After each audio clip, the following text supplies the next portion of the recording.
Salut, c'est Jules, chanteur du groupe Levara. Vous êtes sur Inspiration Métal. Ça me fait vraiment plaisir de parler à un Français qui habite à Miami. Je suppose que tu es à Miami, là? Je suis à Los Angeles en fait. Ah, tu es à Los Angeles. Ouais. D'accord, donc c'est rare de parler à un Français qui fait partie d'un groupe de rock à Los Angeles. C'est même très très rare. La première question que j'ai envie de te poser par rapport à Levara, qui est ton tout nouveau groupe, Oui. je sais que tu as fait pas mal de choses avant, mais là c'est vraiment le groupe de rock avec des musiciens, enfin c'est vraiment Et, un truc complet. Vous avez tourné aux États-Unis, vous avez tourné aussi en Europe. La dernière oui. fois en Europe, vous êtes venu en première partie de Toto, c'était au mois de juin 2019. Oui. Je crois.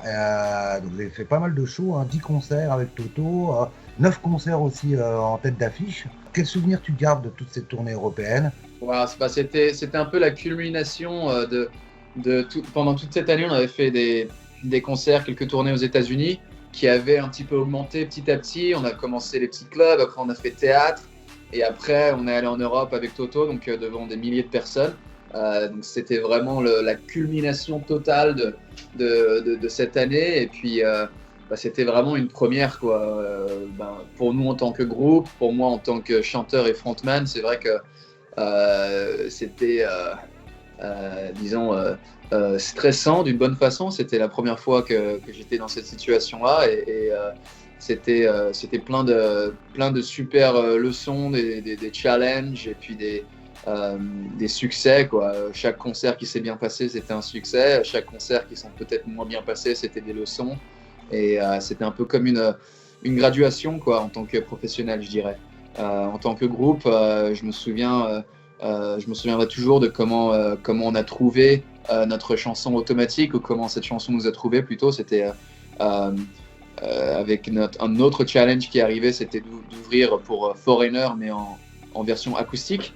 Une Ouais. première pour nous, on était un groupe assez hard rock électrique, donc on a loué du matos acoustique et le concert s'est super bien passé. Mais on était en salle d'attente dans notre green room, comme on dit. Et on a commencé Trev a commencé à jouer à la guitare, j'ai commencé à chanter, Josh était sur le 140 et on a trouvé voilà, le premier couplet, le refrain de Automatique. Donc c'était vraiment un départ musical. Finalement, c'était une grande première pour toi et aussi pour pratiquement tous les autres membres du groupe, à part peut-être le batteur qui a dû faire aussi beaucoup de monde. Mais est-ce que dans quel état d'esprit tu étais comme ça d'un seul coup de se retrouver avec des grandes scènes et beaucoup de monde en face de toi quand on débute comme ça, finalement c'est votre Ouais, premier album, c'est vraiment le tout début. carrément. Non, c'était un peu, tu sais, quand tu rêves de ça depuis que tu es tout petit et après tu es finalement là. Donc c'est déjà de rétablir un déséquilibre total entre la fantaisie et la réalité qui se rassemblent comme ça. Donc c'est très complexe à l'intérieur de ma tête, comment les choses se sont passées. Mais ce que je peux dire, c'est que ça fait peur, hein, tout simplement. Moi, bien évidemment, ça fait peur. C'est le fight or flight response, comme on dit, où j'ai l'impression que je me fais poursuivre par des lions, quoi, tu vois. Et après, petit à petit, tu t'y habitues. Mais en fait, quand le plus j'avais peur, le plus stressé j'étais, le mieux, pour moi en tout cas, ma performance se passait. Disons que je ne sais pas exactement comment ça se passe. C'était comme ça pour moi et c'était vraiment une réalisation de ce qu'il faut pour faire ce job, quoi. C'est vraiment que c'est pas facile. Après, je suis pas guitariste ou bassiste ou machin, mais quand tu chantes et que tu es fatigué et que ta voix est fatiguée et tout ça, et qu'il faut quand même jouer, comme tu l'as dit, devant des milliers de personnes, c'est vrai que ce sont des challenges à passer et la peur était palpable mais la peur était un peu comme une motivation aussi, quoi, en fait. Donc c'était beaucoup de leçons et beaucoup de très grandes mémoires qui seront toujours là et qui feront toujours partie en fait de mon ADN de musicien et de performeur, quoi. Tu as vu Toto jouer tous les soirs, forcément. Quand on voit un groupe qui a 50 ans de carrière, comme ça, en concert, est-ce qu'on apprend des choses soit en voyant le groupe sur scène, soit avec tout ce qui se passe autour, la grosse machinerie. Est-ce qu'on apprend des choses? Ah oui, carrément, on apprend beaucoup de choses. Déjà au départ, t'as l'impression de regarder des dieux.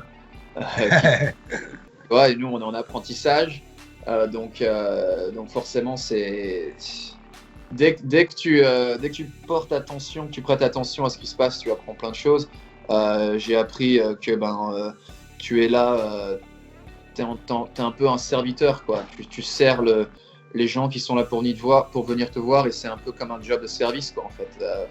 Même quand tu as des choses dans ta vie personnelle qui se passent, t'es pas forcément motivé, ou t'es tracassé de quelque chose, ou t'as juste pas l'énergie de le faire. Ça n'a rien à voir, en fait, avec le fait qu'il faut être là et que tu es là pour les gens, et que c'est plus grand que toi, quoi. C'est plus que toi. C'est pas quelque chose de les gens sont là pour te voir, pour nous voir, mais nous, on est là pour les gens, en fait. Donc c'est vraiment une communication, une relation, en fait, entre l'audience et les gens qui sont sur le stage. Donc ça, c'était quelque chose à apprendre à respecter, et à apprendre je dirais à respecter, et à toujours avoir ce cœur ouvert à cette opportunité-là. Donc, parce que c'est quelque chose d'extraordinaire de pouvoir être dans cette situation-là, en fait.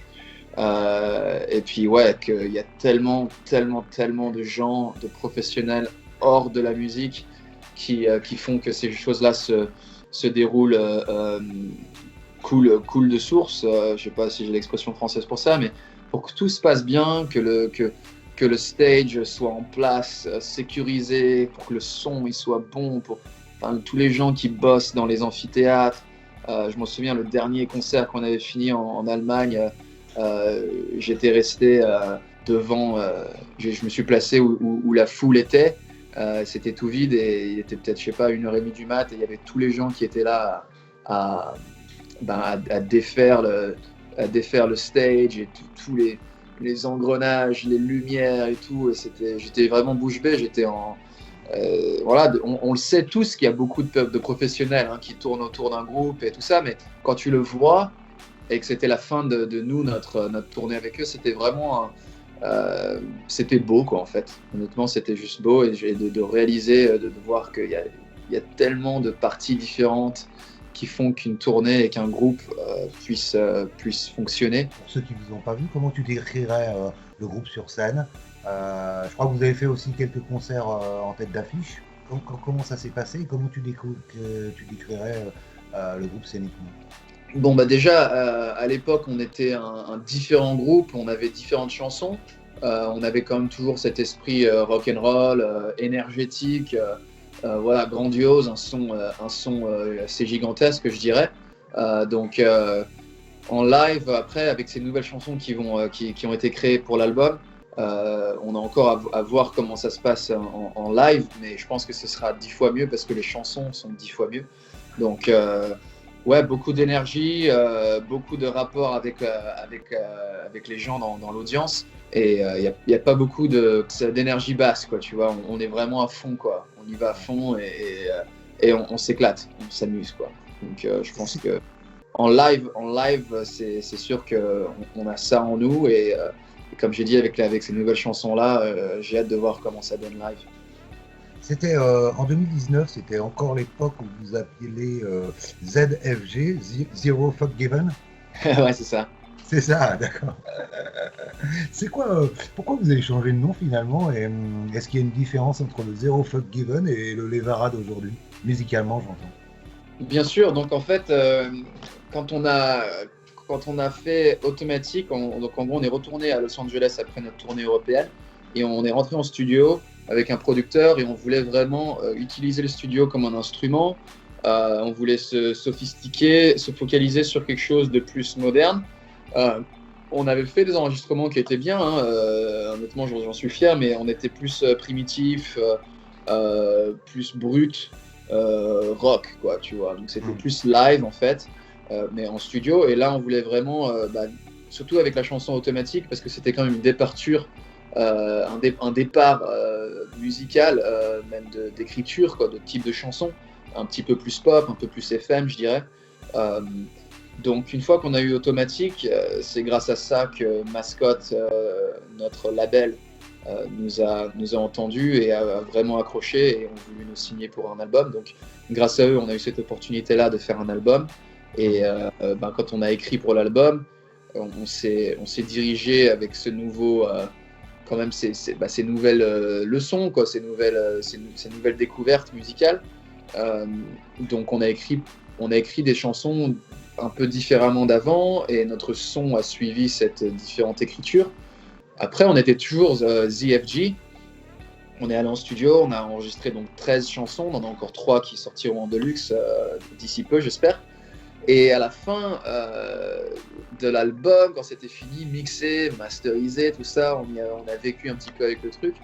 On s'est rendu compte que ZFG, donc quand tu dis Zero Fucks Given, voilà, ça allait avec la musique d'avant. Mais une fois qu'on avait ce nouveau son, cette nouvelle approche, on s'est vite rendu compte que ça ne collait plus parce qu'en fait, we actually give a fuck. Il n'y a pas de zero fucks given. We actually care. On était. Voilà, tu vois ce que je veux dire. La traduction en français, je ne l'ai pas, donc désolé. Mais donc, on voulait créer un nom de groupe qui allait avec notre musique, quoi. Ouais. Donc, Levara a été créé et comme on a créé une nouvelle chanson qui n'existait pas, on a créé un nom de groupe qui n'existait pas. Et qui a trouvé le nom ?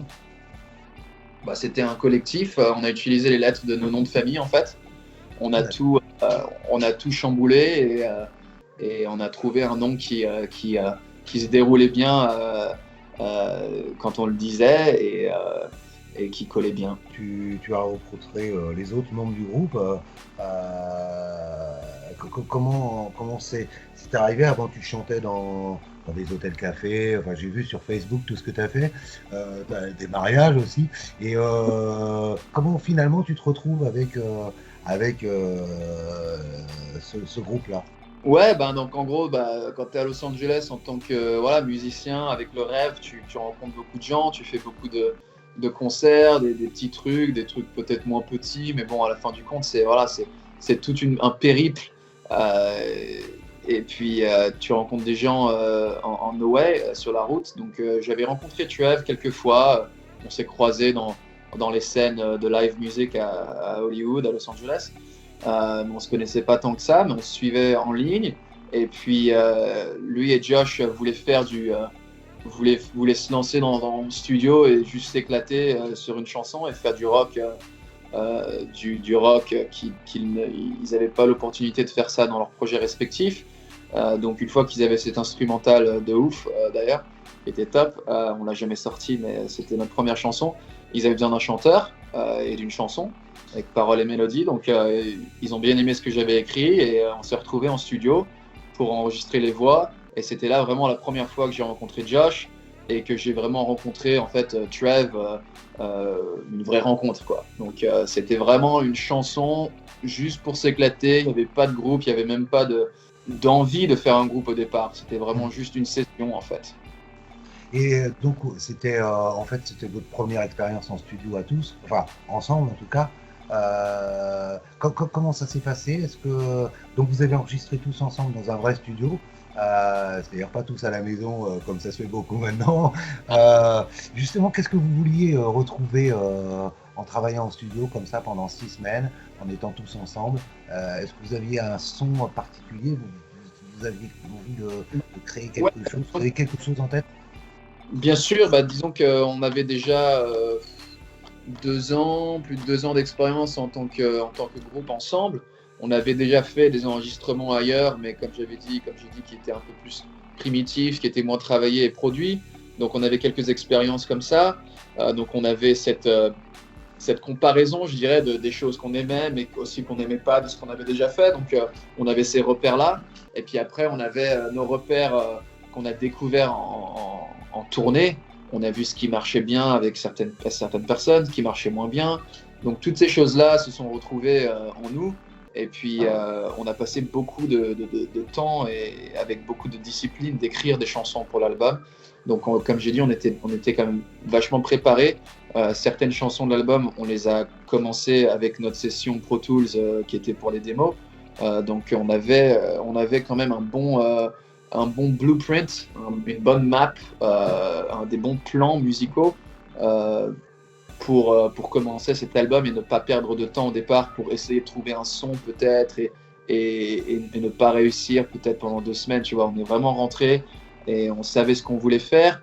On savait qui nous sommes. On a un super guitariste, on a un super batteur, on avait un super bassiste, il y avait Sam Porcaro qui était avec nous, et puis on avait des super chansons. Donc c'était un petit peu un mix de force fusionnelle naturelle entre nous en tant que musiciens et personnes, et puis après une recette, quand même une direction concrète qui nous ont guidés et on a réussi à avoir un album cohérent et avec un son authentique à notre groupe. Est-ce que toi, en tant que chanteur, il y a eu des morceaux qui ont été un challenge à enregistrer? Oui, bien sûr. Bien sûr, il y a des morceaux qui... Déjà, tous les morceaux, surtout parce que c'est des chansons qu'on a écrites, il y a des paroles que j'ai écrites qui sont vraiment... qui ont du pouvoir, quoi. Enfin, en tout cas, c'est la façon dont, pour moi, je les interprète et qui elles me touchent d'une façon où à chaque fois que tu fais une piste, a take, j'ai pas la traduction en tête, dès que tu fais une take, tu donnes tout ce que tu as. Donc il y a quelque chose qui... c'est pas seulement juste physiquement combien de temps la voix va tenir, mais c'est même émotionnellement et spirituellement, il y a quelque chose qui se passe quand tu donnes tout ce que tu as et que ce sont des paroles et une histoire qui vient à l'intérieur de toi-même, quoi. Donc il y a toutes ces choses-là qui se sont mises ensemble et pour moi, Automatique, c'est une des chansons qui était les plus difficiles, ce qui était étonnant parce qu'en fait, c'était la première chanson qu'on avait faite, mais d'une façon différente, avec Brandon Paddock, qui en fait a abouti à être une démo. Cette démo-là, je l'avais faite, je l'ai chantée peut-être 3 fois et c'était fait. Et puis là, c'était peut-être, je sais pas, la chanson avec la plus de pression. C'était la chanson où le label avait vraiment tout mis là-dessus et il nous disait même si vous arrivez à écrire une chanson aussi bien que ça, on sera très fiers de vous, quoi. En gros, ils nous ont mis la pression avec cette chanson-là. Donc moi, j'ai dû mettre la pression là-dessus aussi. Donc, au lieu de la chanter en juste 3 takes, j'ai dû la chanter pendant 3 sessions différentes. Donc, je l'ai essayé une fois, ça marchait pas. Une deuxième fois, ça marchait pas. Et la 3e fois, c'était la dernière chanson vocalement qu'on a faite. Donc, ça m'a vraiment laissé... j'étais complètement foutu après, quoi. Ça m'a vraiment vidé... je sais pas, il y a un truc qui s'est passé. C'était une chanson très émouvante et avec beaucoup de pouvoir en elle, en fait, qui m'a pris toutes mes forces. Après, il y a d'autres chansons qui étaient tellement faciles, genre Heaven Knows, super facile à enregistrer, à écrire et à enregistrer. Caméléon, il y avait toute cette énergie, en plus avec Steve Perry. C'est vraiment intéressant, quoi.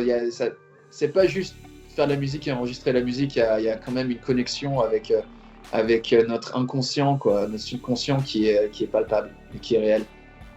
Tu me disais que tu t'investissais énormément émotionnellement, en tout cas sur certains titres, plus que d'autres. Ça vient d'où cet investissement? Est-ce que c'est parce qu'il y a des textes qui te touchent plus que d'autres, qui sont peut-être un peu plus personnels, et où tu te sens vraiment plus vibrer, donc d'une certaine manière?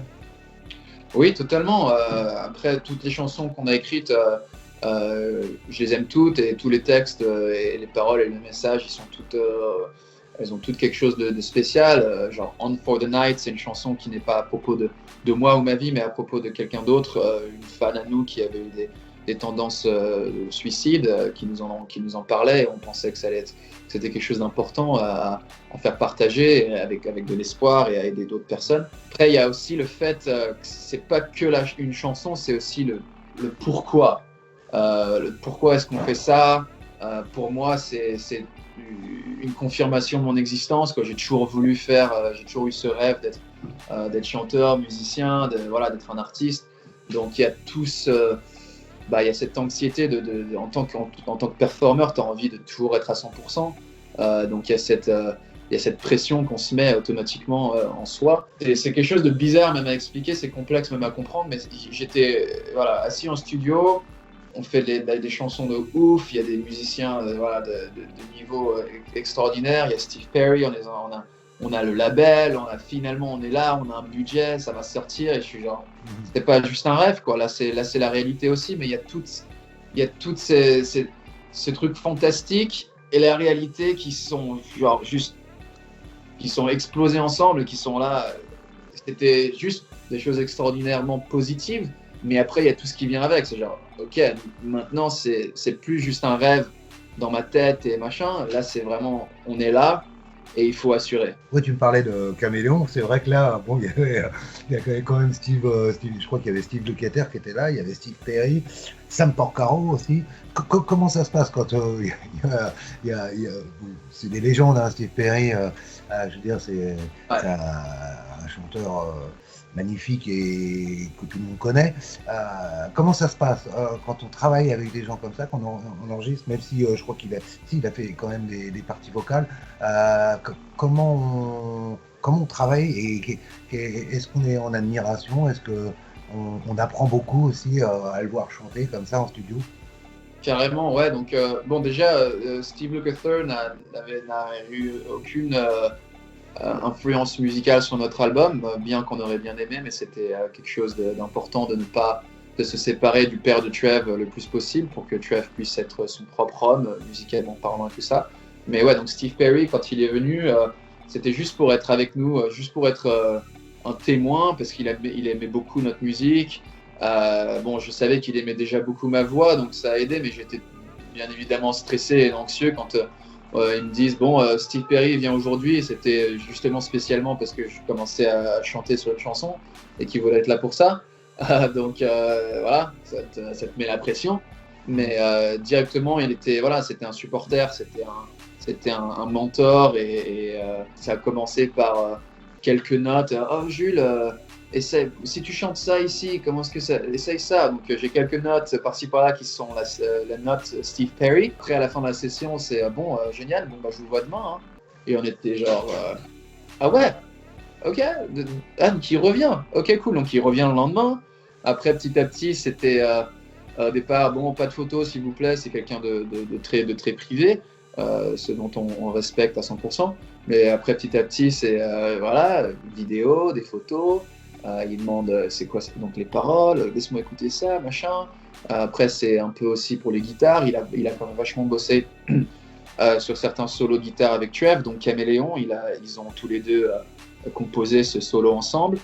Et petit à petit, la musique l'a vraiment entraîné, et il était. Nous, on était admirateurs de lui, mais lui était aussi en fait admirateur de notre groupe, ce qui était extraordinaire. C'était vraiment, t'as l'impression de rêver, quoi. Donc c'était encourageant, on se sentait en fait encore meilleur qu'on était, quoi.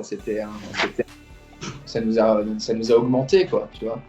Et puis à la fin du compte, en fait, Steve Perry a quand même une empreinte assez importante sur notre album. Il était même là un petit peu pour des mix et pour tout ça. Et puis il a chanté sur Caméléon, Can't Get Over. Il a fait des chœurs group vocal sur Automatique. Et il est aussi dans les chœurs pour une des chansons du Deluxe qui sortira. Donc il est présent, quoi. À propos d'Even Knows, donc ça c'est le titre qui ouvre l'album, ça a été votre premier single.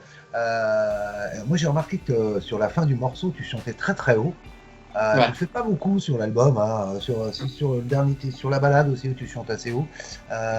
Mais est-ce que ça c'est une dimension que tu as envie de développer dans le futur ou... Un peu de crier, disons que c'est pas forcément une voix chantante, c'est plutôt c'est une autre énergie, c'est à la fin de Automatique, on a ça.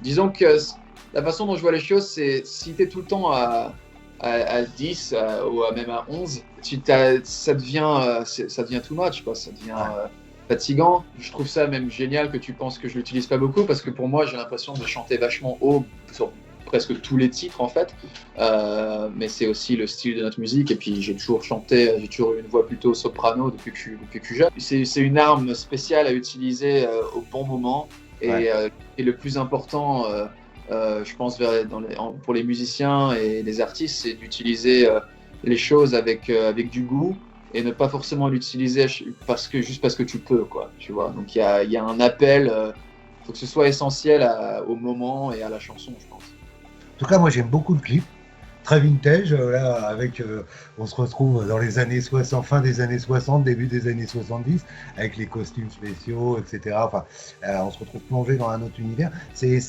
né comment cette idée finalement de rendre un peu hommage à cette époque, quelque part? En tout cas, il y a un côté humour aussi. Ça s'est un peu passé naturellement, ça. On avait fait notre première vidéo pour Automatique, parce qu'au départ, on devait faire juste pour Automatique, et ça allait être le seul single, et l'album allait sortir, mais tout a été repoussé. Donc après, on a décidé de faire d'autres vidéos, mais c'était pas forcément des vidéos officielles, musique avec voilà, performance et tout ça. Ça allait être Heaven Knows au départ, je crois que ça allait être juste une vidéo avec les paroles, et on allait juste filmer quelques visuels qui allaient se répéter en cycle avec les paroles, parce qu'en plus notre batteur Josh, il était en Angleterre, donc on ne pensait pas qu'on allait pouvoir faire une vidéo entière, quoi, une vidéo officielle.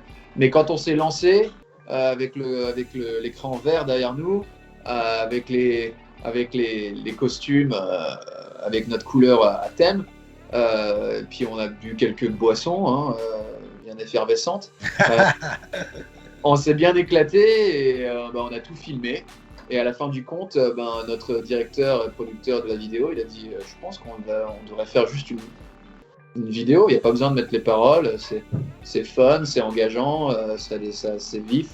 Donc voilà, c'est devenu une vidéo, et comme tu l'as dit, ça fait un air rétro, un petit peu au premier jour de MTV, un peu Miami Vice, voilà, on se prend pas trop au sérieux et tout ça.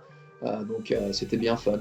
Oui, il y a le clip aussi, on voit tous ces visages qui s'enchaînent, de toutes les races, on vous voit vous aussi, mais bon, on voit aussi, je crois qu'on voit aussi Steve, enfin il y a un peu tous ceux qui vous entourent, plus des anonymes.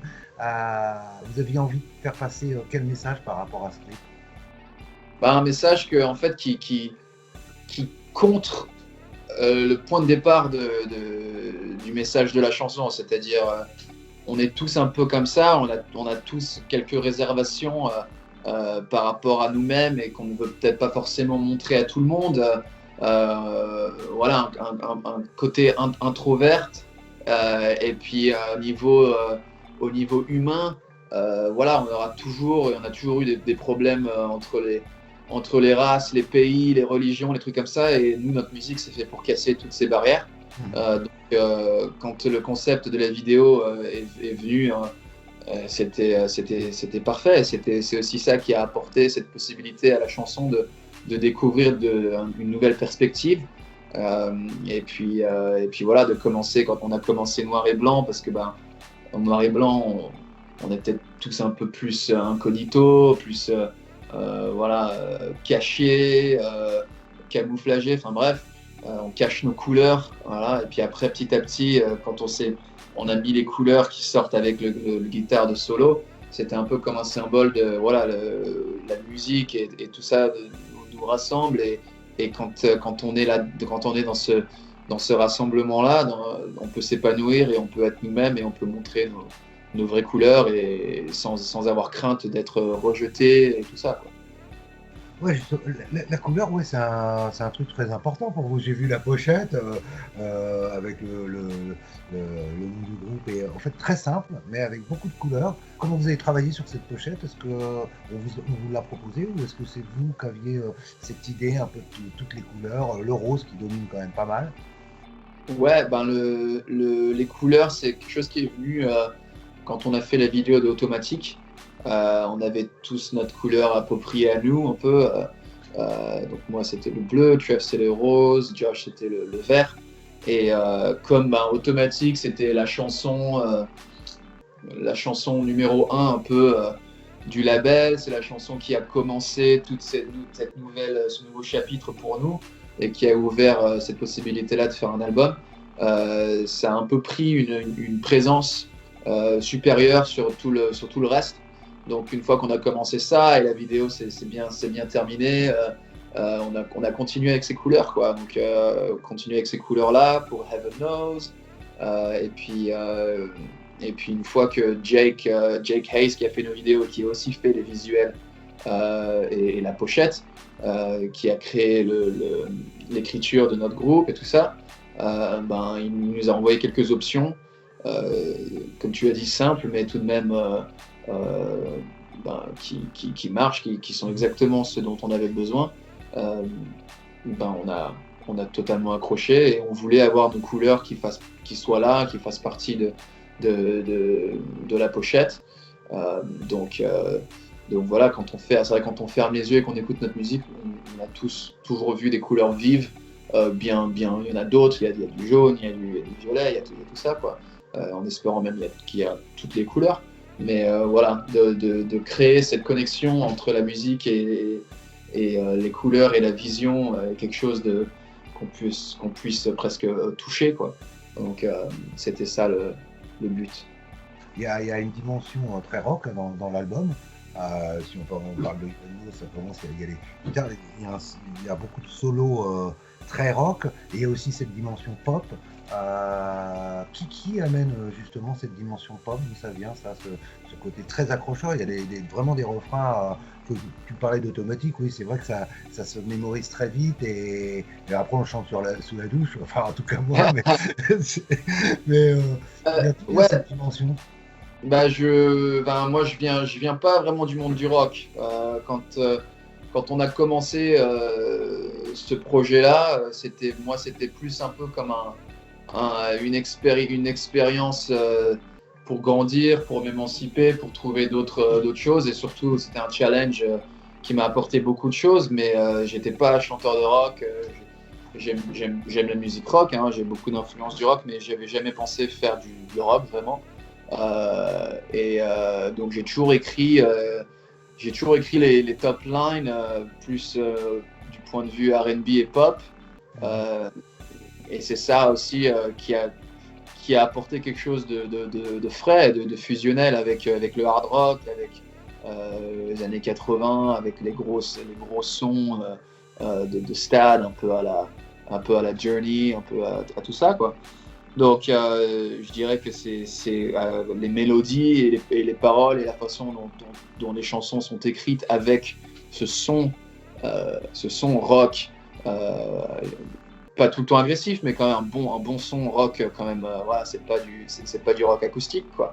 Puis après, c'est le fait de vouloir écrire des chansons qui soient inoubliables, quoi. Donc moi j'ai l'impression que dès qu'une chanson est vraiment, comme on dit, catchy, et qu'il y a des refrains qui, comme tu dis, que tu chantes sous la douche sans y penser, c'est de la pop, quoi. Enfin, la pop, ça veut dire populaire. Donc on avait quand même envie de faire des tubes. Il y a cet effet pop-rock, quoi, en fait. Et toi, en tant que chanteur, je suppose que tu as des chanteurs qui t'ont inspiré et que tu admires. Quels sont les chanteurs, finalement, qui t'ont vraiment marqué et que tu écoutes depuis toujours? Bien sûr.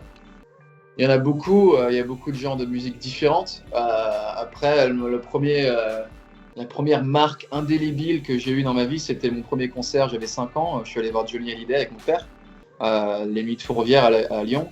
C'est une bête de scène, et voilà, mais quand tu as 5 ans, tu n'y penses pas vraiment. C'était surtout la connexion que j'avais eue avec lui. J'étais sur les épaules de mon père et je lui ai donné les pouces comme ça, et j'étais le seul gosse dans la foule. Donc il m'a vu, il m'a fait ça, et c'était le tonnerre de Zeus dans la tête, quoi. Ça m'aura toujours marqué, et c'était un petit peu le point de référence ultime, quoi, depuis que je suis tout petit. Après, j'ai eu, quand j'ai découvert Michael Jackson, c'est un des meilleurs aussi en studio comme sur scène, et un petit peu de plein de types de musique, de chansons différentes, ce qui est toujours quelque chose que j'ai toujours voulu faire, c'est d'être versatile, de pouvoir chanter plein de choses différentes et tout ça. Il y a eu Il y a M en France que j'adore, qui m'a beaucoup apporté, surtout quand ma voix de jeune garçon adolescent a changé. J'écoutais beaucoup M et je chantais toujours avec lui en fait. Comme lui, il chante d'une façon avec une voix haute, presque une voix de tête aussi, pas mal. Il m'a beaucoup apporté dans ma transition et puis il est tellement créatif aussi que c'est un artiste. Voilà. J'aimerais beaucoup un jour le rencontrer et le remercier et en espérant peut-être faire une collaboration à ces quatre. Puis après, j'ai eu les groupes britanniques, Queen, voilà, Freddie Mercury, c'est un tueur incroyable.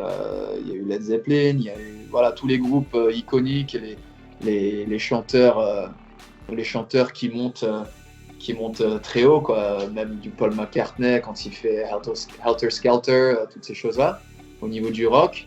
Et puis après aussi, quand j'ai découvert The Doors, c'est un groupe que j'ai découvert quand j'ai déménagé aux États-Unis. C'était pour mon registre un peu plus bas. C'était quelque chose de nouveau pour moi. Même au départ, j'étais un peu. C'est ça que tout le monde kiffe, The Doors. Le mec, il chante un peu. Voilà, j'étais pas habitué, quoi. Tu vois, il est un peu plus relax et une voix homme, quoi. Donc c'est comme ça qu'après j'ai pu dompter cette voix plus masculine. Et puis il y a eu le grunge après, quand j'ai découvert Pearl Jam. Eddie Vedder, c'est un de mes chanteurs préférés des années 90. Pearl Jam, Alice in Chains. Donc ça c'est tout le rock, mais après j'ai toujours été plus attiré par voilà, Stevie Wonder, Motown, tous les trucs plus groove et plus black, quoi. Le blues, même le reggae, Bob Marley en tant que pas chanteur forcément, mais en tant que songwriter, en tant qu'écrivain et artiste. Donc voilà, un petit résumé rapide pour pas en passer des plombes dessus, mais ouais.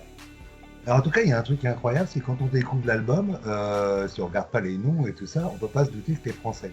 Donc on se dit, tiens, chanteur américain, enfin, on fait pas du tout la connexion. Après, on voit Jules, on se pose des questions, tiens. Bon, après, on découvre. Mais comment finalement, est-ce que ça c'était, est-ce que c'est le hasard qui fait que tu te retrouves aux États-Unis, ou est-ce que c'était vraiment une volonté de partir là-bas et pas rester en France pour faire de la musique? C'est du hasard que en fait les circonstances de ma vie se sont parfaitement alignées avec mon rêve de gosse, parce que j'ai toujours su que j'allais être chanteur, mais j'avais jamais pensé chanter forcément en français. Tu sais, tu penses pas vraiment, mais subconsciemment j'étais pas. Voilà, j'écoutais, comme je t'ai dit, Michael Jackson, beaucoup d'anglais, beaucoup d'américains, mais j'aurais jamais pu faire ça si j'étais resté en France. J'aurais pu essayer, mais comme tu as dit, l'accent français est difficile quand même à perdre. Même quand tu le chantes, il y a quand même un truc qui reste. Et puis surtout la façon d'écrire, des paroles. Faut quand même, je pense, connaître la langue anglaise pour écrire des trucs un peu plus profonds. Mais c'était vraiment en fait un changement de vie familiale. Quand mon père, qui a toujours été chef et restaurateur en France, il a toujours eu le rêve américain, et vers 40 ans, il voulait pas avoir une vie qui plateau et qui reste un petit peu au même niveau en France. C'est vrai qu'il y a des opportunités qui ne sont pas forcément faciles à atteindre. Après, c'est peut-être une chose qui est mentale et qui est culturelle. C'est vrai qu'aux États-Unis, ici, tu peux te recréer, te réinventer, et les gens t'encouragent à faire ça. Donc c'est quelque chose qui est quand même qui est attirant, en tout cas qui était attirant pour mon père, et voilà, on l'a suivi en tant que famille. J'ai déménagé à Miami quand j'avais 15 ans avec mon petit frère, ma mère. Je suis allé à l'école, j'ai fait le lycée américain, et c'est là où j'ai appris l'anglais, et j'ai commencé à écrire des chansons en apprenant la langue, et c'était là où j'ai commencé à écrire des chansons. J'avais jamais écrit en France, j'étais juste chanteur, je faisais de la musique classique au conservatoire et tout ça, quoi. Donc c'était un peu le hasard qui a fait que j'ai pu vraiment continuer et m'approfondir avec ce rêve. Après, c'est quand j'ai vraiment décidé que c'était la musique et que je voulais être un artiste de musique et que c'était ça ou rien. J'ai rencontré quelqu'un à Miami. J'avais un groupe de musique. J'ai rencontré quelqu'un à Miami, un alumni de Berkeley, une école de musique à Boston, qui est français. C'est un petit peu mon mentor maintenant, mon sensei, comme je dis, Axel, qui est très, très, très direct et qui connaît très bien la musique. Et il écoutait mes démos et il m'a dit que c'était pourri. Très directement, il m'a dit voilà, t'es musicien, voilà. Il m'a dit si tu veux vraiment réussir, parce qu'il m'a dit bon, tes chansons, c'est que le début, il faut que tu continues, mais tu as quand même une bonne voix, tu as quelque chose, ça s'entend que tu sais chanter et tout ça, mais il m'a dit il faut que tu continues vraiment à t'améliorer, pour ça, il faut que tu sois avec des vrais musiciens, et il a dit tu pourras jamais faire ça à Miami, donc il m'a dit je te conseille d'économiser tes sous, faire tes valises et partir à Los Angeles. Donc c'est ça que j'ai fait ça et je suis arrivé à Los Angeles à 19 ans, tout seul. C'était vraiment la première fois où j'étais vraiment tout seul. Et puis voilà, après tu fais ton chemin, tu rencontres des gens et j'ai rencontré Trav et Josh, je crois que j'avais 23 ans, j'ai 27 maintenant, donc ça a pris un petit peu de temps, mais voilà, c'est un petit peu des deux, c'est un peu le hasard, c'est un peu comme si, je sais pas, une destinée ouais. Et maintenant, je suis là. Ouais, est-ce que, justement, même si t'as pas, finalement, t'es parti à 15 ans, donc est-ce que tu as l'impression que c'est plus facile, peut-être pour un artiste en tout cas, de faire de la musique aux États-Unis? Est-ce que, on sait tous qu'en France, c'est très difficile, hein. Enfin, je veux dire, quand tu fais du rock, hein, vraiment c'est très difficile. Est-ce que aux États-Unis, tu as l'impression d'être mieux accueilli? Est-ce que tu te sens mieux? Est-ce qu'on peut évoluer plus facilement en tant que musicien? Ouais, c'est une bonne question. Je suis pas sûr. Après, en tant que musicien, j'ai l'impression que tu peux jamais vraiment séparer, hein, le musicien et la personne, parce que voilà, en tout cas pour moi, parce que j'ai toujours voulu écrire mes chansons, ça a toujours été quelque chose qui était important pour moi. Donc c'est jamais vraiment très séparé de la personne, de qui tu es. Et ouais, je pense que aux États-Unis, tu peux évoluer à des niveaux. Tu es quand même encouragé, je dirais, globalement, à réussir, à poursuivre tes rêves et à réussir. Il y aura toujours des gens qui te diront tu peux pas le faire et tout ça, mais quand même beaucoup moins qu'en France. J'ai l'impression que c'est quelque chose qui est indélébile. Et en France, c'est vrai que c'est vachement tunnel, quoi. La vision, c'est voilà, tu fais ça, tu peux pas faire d'autres choses aussi, quoi. Faut que vraiment que tu fasses que ça. Tandis qu'aux États-Unis, c'est normal même de faire, je sais pas, d'avoir 4 projets différents ou d'avoir trois professions différentes, de changer, de déménager, voilà, de déménager de Miami à Los Angeles. C'est comme si en France, tu déménages de Paris à, je sais pas, à Moscou, quoi, tu vois. Donc, et c'est encouragé, c'est des choses que les gens font. Voilà, plusieurs fois même dans une vie, quoi. Donc il y a une différence culture. Et puis après, il y a tellement de gens qui vont à Los Angeles comme moi pour suivre leurs rêves, qui sont super bons. T'as un collectif artistique de talent qui est supérieur à beaucoup d'autres endroits dans le monde. C'est pour ça que je suis parti de Miami. Et donc c'est une bonne chose. Mais après, si tu veux pas continuer, tu vas vite t'arrêter, parce que tu vois des gens des fois qui te... Voilà, j'ai vu tellement de gens depuis que je suis là qui sont tellement bons, qui t'inspirent, et en même temps que tu as envie de tout arrêter parce qu'ils sont tellement, ils te laissent sur le cul. Donc tu as cette compétition en fait qui est présente, qui forcément, si tu continues, tu vas t'améliorer. Pour terminer, j'ai envie de te demander si tu devais définir finalement les Vara, qu'est-ce que tu dirais si tu rencontres quelqu'un qui ne connaît pas le groupe et qu'il faut que tu lui présentes comme ça, qu'est-ce que tu lui dirais? Ça c'est une des questions qui sont les plus difficiles à répondre, parce qu'une fois que je la réponds d'une façon, le lendemain je me dis putain, en fait non, c'est quelque chose d'autre.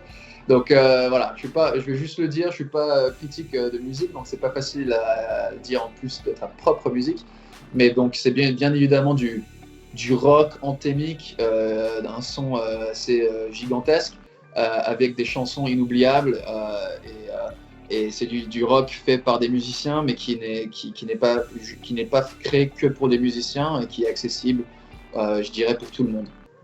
Et vos projets là, dans l'immédiat, il Il y a beaucoup de clips qui sont sortis, beaucoup de singles. Hein. Je les ai pas tous comptés, mais je crois qu'il y en a 4 ou 5. Oui, 5.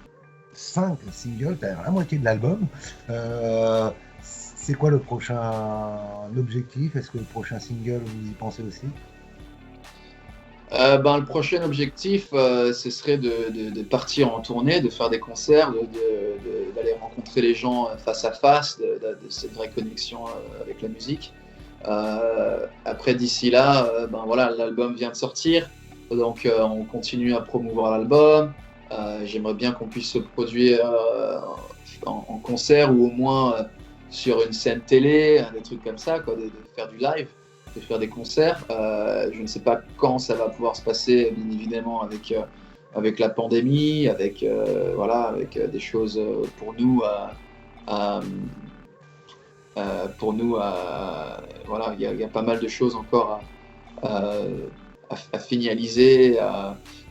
Faut qu'on s'entraîne, faut qu'on fasse des répètes, mais c'est pour moi dans ma tête et dans mon cœur, ce serait la prochaine chose à faire.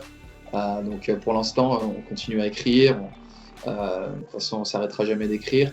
Donc voilà, on est patient et puis one day at a time, comme on dit. En tout cas, j'espère que un de ces jours, enfin pas dans trop longtemps, on vous verra à Paris, en concert à Paris. Carrément. La France, en tout cas, bien évidemment, pour moi personnellement, c'est quelque chose de très important et c'est un honneur même d'être là avec toi, de pouvoir parler au peuple français dans ma langue natale. Je suis un petit peu rouillé à ce niveau-là, donc excusez-moi pour certains mots, certaines expressions. T'as pas perdu, hein, ça va. Ça va, ça va, je te confirme, tout va bien. Cool. Non, parce que des fois, quand je retournais en France, je m'en souviens dans les bars, les gens ils me disaient « Ah, tu parles vachement bien français pour un Américain. » Et je disais « Ah !» Et puis ici, c'est pareil. Ici, c'est « Ah, tu parles vachement bien américain pour un Français. » Donc ça fait des années que j'ai pas les deux pieds dans un langage. Je suis un petit peu en bancal. Mais bon, c'est top. Je suis content d'être où je suis. Mais je serais très content de retourner en France et de venir faire partager notre musique et mon trajet avec les Français et les Françaises. Écoute Jules, merci beaucoup pour l'interview, c'était vraiment sympa, vraiment très sympa, j'ai vraiment apprécié, une belle interview. Et j'espère, comme je te disais, qu'un jour on pourra trinquer et se boire une bière ensemble. Entendu que les terrasses en France se sont réouvertes, donc voilà, c'est reparti. Un bon petit rosé, ça fera du bien. Carrément. Merci à toi, à bientôt. Merci Pascal.